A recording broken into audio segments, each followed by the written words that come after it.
Baik, kita lanjut ke pembahasan selanjutnya yaitu looping. Oke, looping ini adalah pengulangan. Nanti kita lihat sendiri apa itu. Di Python dibagi dua, ya. Ada for loop, ada while loop. Nah, nanti kita lihat bedanya apa. Kemudian nanti kita juga akan coba bahas beberapa statement penting yang sering digunakan berbarengan dengan for loop dan juga while loop, ya. Ada continuous statement, pass statement, kemudian ada break statement. Oke, kita lanjut ke loop yang pertama, yaitu for loop, ya. Jadi di sini ada contoh, ya. Dan nanti kita lihat hasilnya seperti apa, baru kita jelaskan lebih rinci. Oke. Nah, for I in, ya. Kemudian di sini ada 1 2 3 4 5 katakan. Ya, titik 2 sintaksnya seperti itu. Print i. Oke, sintaksnya dulu ya. Sintaksnya for, ya. Kemudian i ini apa? Ini adalah variabel bebas, ya. Boleh gunakan nama apa saja, tapi lazimnya di pemrograman orang-orang menggunakan i, ya. Nah, nanti kita lihat apa sih maksudnya. Nah, kemudian in apa di sini? Nah, biasanya di sini bisa ditaruh list, kemudian ada list, ada dictionary juga kalau nggak salah ya, dictionary. Kemudian tuple juga jelas ya, tuple. Nah, dan lain-lain gitu. Nah, bahkan di sini ada dari Python itu fungsi yang khusus untuk generate angka-angka yang bisa dipakai untuk for loop. Oke, kita balik lagi ke sini. Nah, ini kita lihat hasilnya itu adalah 1, 2, 3, 4, 5. Padahal dia ngeprint i di sini kita katakan, ya. Nah, karena tadi i ini adalah variabel bebas yang bisa kita gunakan, kita bisa gunakan ini bakso misalkan. Di sini kita gunakan bakso pun juga sama, ya. Pasti dia bakal tetap jalan gitu. Nah, kalau kita mau modifikasi, misalkan kita mau ngeprintnya angka-angka ini tapi dikali dengan 10 atau dikali dengan 100. Nah, ini kita print si baksonya dikali dengan 100. Nah, kurang lebih seperti itu. Apa sih yang terjadi di for loop ini di belakang layar ini?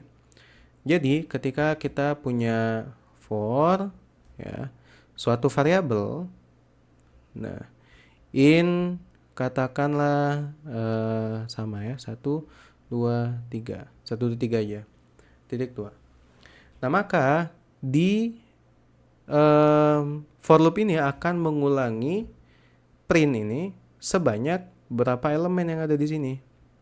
Nah, yang pertama itu di pengulangan yang pertama dia akan menyimpan si variabel ini sebagai i, ya. Jadi nilainya var itu sama dengan i. Var sama dengan 1. Dia akan nyimpan 1 ini ke variabel yang kita letakkan di sini. Nah, kalau di sini tadi i, maka di urutan yang pertama i-nya itu adalah 1. Gitu. Nah, tadi kita ada statement print i. Print i. Nah, atau kalau di sini berarti print var. Nah, maka yang dieksekusi itu adalah print nilai 1. Gitu. Di pengulangan yang kedua, var-nya itu menjadi nilai yang kedua sini. Nah, ini udah selesai.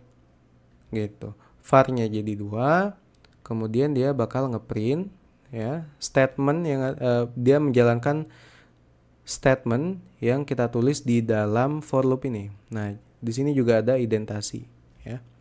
Print var. Nah, maka dia akan ngeprint 2.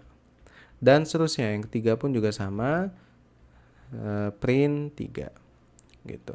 Nah, kalau kita modifikasi tadi, ketika nilai var-nya itu sama dengan 1, tapi yang kita mau misalkan dia dikali dengan 100. Nah, maka 1 ya, untuk pengulangan yang pertama itu 1 dikali dengan 100 ya. Kemudian ini dikali dengan 100, ini dikali dengan 100, yang ini juga dikali dengan 100. Maka yang keluar itu 100, 200, dan 300. Nah, sama seperti yang ini ya. Nah, for loop itu juga bisa pakai bawaannya Python.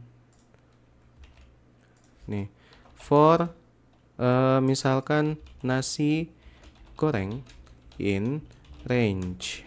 Nah, misalkan kita mau ngeprint angka sebanyak 5 kali. Ya. Print si apa tadi variabelnya? Nasi goreng. Oke.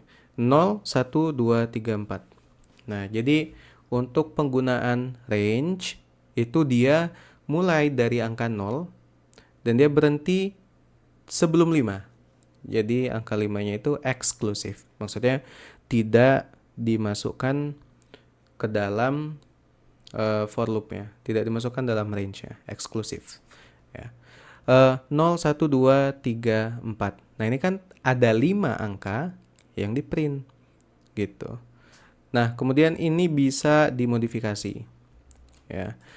Kalau mau 10 ya gampang ya. Ini tinggal ganti 10 angka yang di print dimulai dari 0 selesai di 9. Nah, misal kita maunya dia start di 11. Nah, gimana tuh? Tapi kita mau dia start di 11 dan berhenti di 20.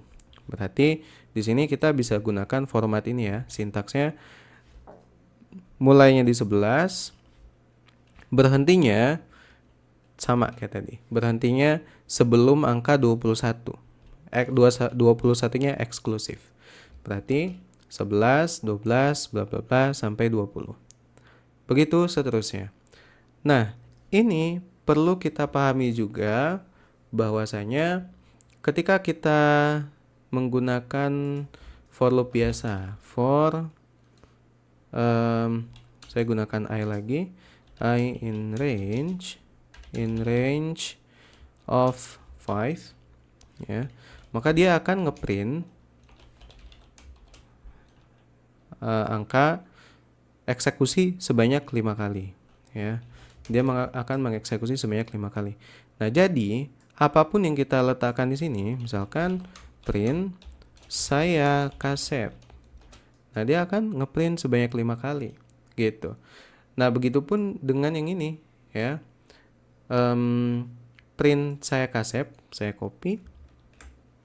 Kemudian lihat di sini, dia walaupun angkanya start dari 11 dan berhenti di 20, nah ini kan ada total 1, 2, 3, 4, 5, 6, 7, 8, 9, 10. Ada 10 kali eksekusi. Nah, jadi kalau kita letakkan print saya kasep, maka saya kasepnya akan di print sebanyak 10 kali. Nah, di sini kalau misalkan kita mau dia di print 100 kali, ya ini 100 kali ya. Nah, ini 100 kali. Nah, kalau mau 100 kali, startnya dari 11, berarti berhentinya di 111. Nah, jadi for loop itu lebih enak kadang digunakan karena dia ada batas awalnya, ada batas akhirnya. Oke, kurang lebih untuk for loop sekian dulu.